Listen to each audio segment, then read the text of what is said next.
Hi guys, so I know it's actually Saturday, but I didn't know that there needed to be a substitute for Friday, and I tried to get a video up last night later, but I was having some computer problems, so um, here's one for you anyway.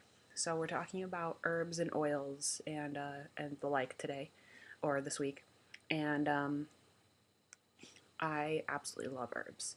I've been using more and more of them in my practice. Um, I don't have a garden currently just because I live in an apartment, but I'm hopefully we're working on moving in with a couple of friends into a house that if we can find a decent one that'll have a yard that I can grow a garden in. But um, as everyone's already said, there are three things really that you can use herbs for, and those are the aromatherapy. They have magical purposes and they have medicinal purposes.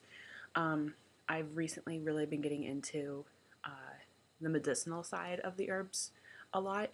I actually went to a tincture class that my pagan community put on, and if you go to my personal channel, I have a video up that actually shows you how to make a tincture. Um, and it's a really simple process, and it's so great. I mean, I have a weight loss tincture that I just finished making this past Tuesday. I'm planning on using it come this Monday. So, but tinctures are so great for they really show the power that herbs have to heal you. I mean, I would much rather take a tincture for my headache or my stomach ache that isn't going to have any side effects on me compared to taking a Tylenol, which or whatever, you know. And sometimes people Tylenol doesn't even affect them because they've used it so often. Um, One tincture I want to tell all you college and military folk out there about: you need to go out and buy a tincture. You can get it like any Trader Joe's or Henry's or whatever is near you, but it's called milk thistle. And milk thistle is going to help prevent a hangover. It actually forms I think it's milk thistle seed. You'll be able to find it. It will say on the bottle that it's good for liver health, but it actually forms a water barrier around your liver and keeps you from having a hangover the next morning. And I'm telling you, the stuff works. I took a shot of it or whatever before I went out for St. Patrick's Day, and what should have what I should have woken up with a freaking headache and aches and pains and just not wanting to get out of bed that day, I was able to get out of bed and go run errands all day the next day. So definitely look for it. Um, I will put it in now what is the bottom bar, I guess, now that they've changed YouTube on us. But I'll put it down there for you as a reminder, and I'll put a link to my personal channel so you can learn how to make a tincture.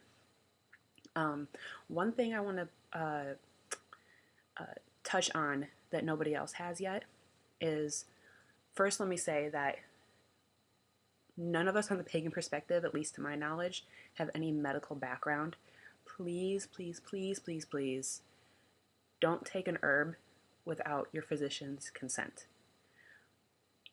There are so many herbs out there that I've been studying on now and putting in my book of shadows where I thought they would be okay to ingest, and I've been finding that they're okay for topical use, but you can't internally take them, otherwise they are poisonous.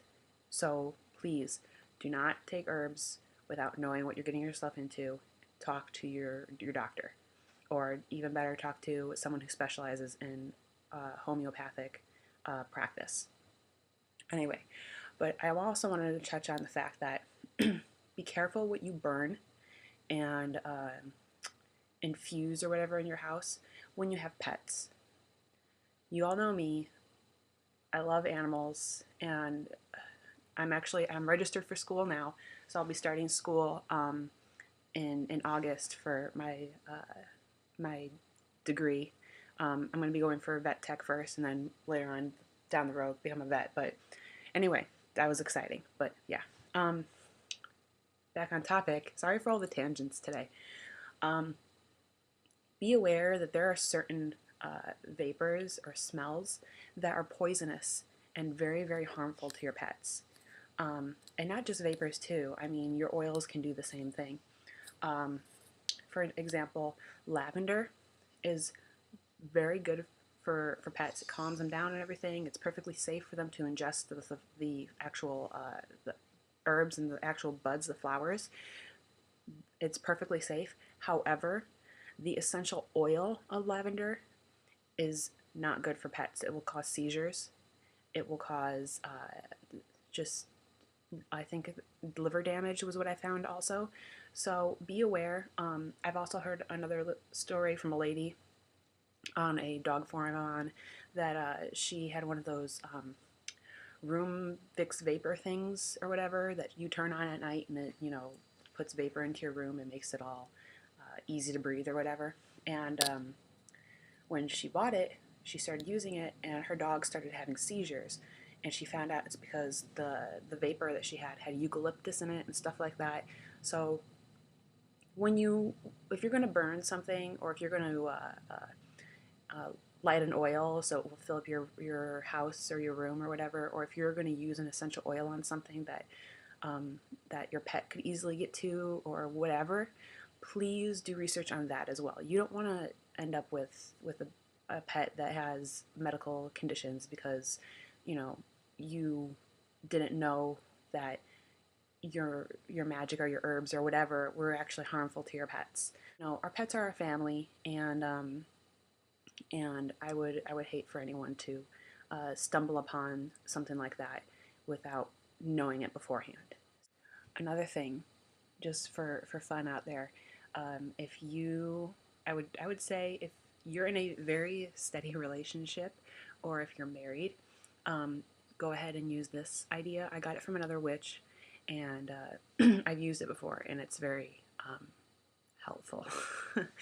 And that is Damiana is a great herb to use magically for love spells and passion and all that kind of stuff. But it's also great to put in brownies, simply because cookies too, whatever you want to put it in. But I usually put it in brownies when I make them just for my husband and I for special occasions. So for like Valentine's Day, I did this because it actually makes people feel very cuddly and lusty and everything like that. So if you want to do something fun for your significant other and don't want to make it like a little bit of surprise or whatever, go ahead and make some Damiana brownies.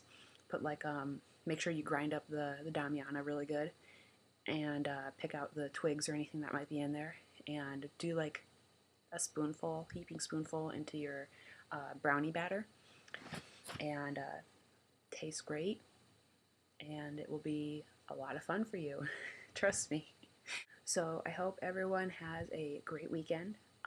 If you're celebrating Easter with anybody, I hope you have fun with that as well. And I will see you all later. So bright and happy blessings.